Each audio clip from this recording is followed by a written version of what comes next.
So this is the first test of the solar generator. It's running this pump, so I have a continuous load, and that's being powered by this outlet box that's on the back of the portable solar generator.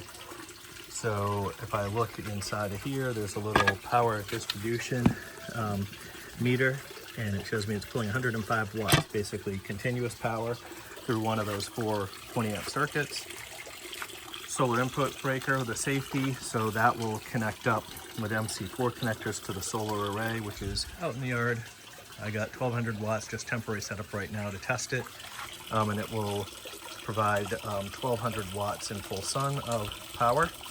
That this charge inverter will convert that DC power from the solar panels to the proper voltage to charge that battery bank. It also pulls power from that battery bank and converts it to AC power for AC output. So that's this thicker line here that was just installed today after getting the Amazon parts almost a week late. I got that wired up today to that 4 outlet box on the back. This side over here, this is for AC input. That just goes to a plug that I have tethered that up at the moment.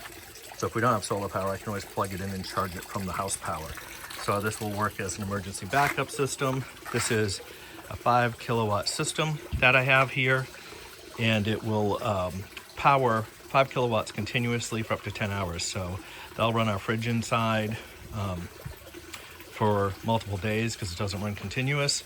It can run this outside fridge here and the pump and those sort of things. So we'll have that as a backup generator. When the sun's shining, we can recharge it. If we have grid, we can recharge it.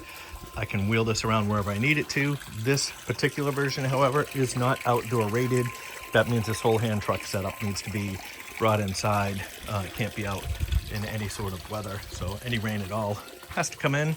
That's fine. I can wheel it outside, charge it up on a sunny day like today, and bring it over here and power up whatever I need around the house. So backup solar power generator, the first version, indoor rated one, is up and running, and it's we're gonna see how long it runs and can pull this 105 watts for this fish pump. I'm guessing all day, and we'll check the battery level later. It's been running, started at 100%, and we're down to 99% now.